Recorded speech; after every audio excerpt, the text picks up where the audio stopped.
we have a very clear strategy in which cities we will invest.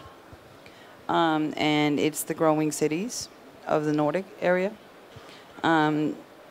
There is a lack of residential. There is a demand for residential in all of the major cities in the Nordic region. And since 50% of what we do is residential investments, it makes sense to invest in the cities where there's a demand for residential.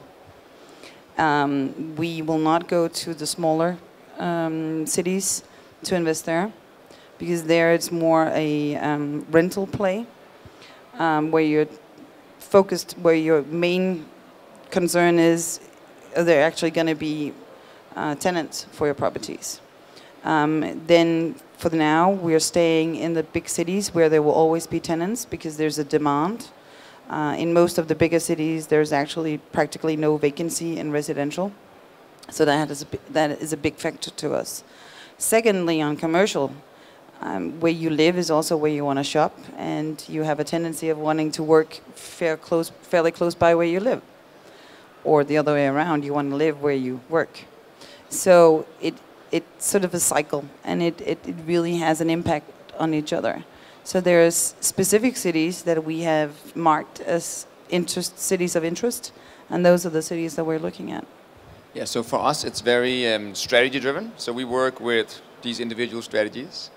And I guess when you look at our residential strategy, we are very keen on Copenhagen. There's a very attractive supply-demand imbalance. There was a major correction.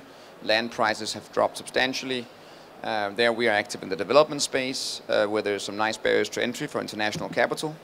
Denmark has historically been a less easily accessible international market, whereas Sweden is by far the most professional and liquid and transparent market. So that's one of the reasons I think we're very excited about Copenhagen when it comes to residential development. We also like Aarhus, actually, which is the second largest city in Denmark.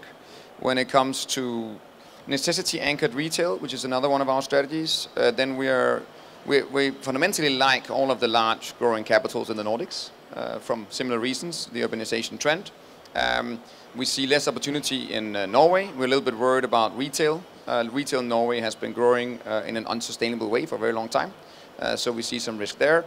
Interestingly as well, asset management skills in Norway are actually quite good, whereas generally speaking they're not as good in the three other countries, and that's obviously part of how we can create value by trying to be good at that. But again, it's quite focused on the large urbanizing cities.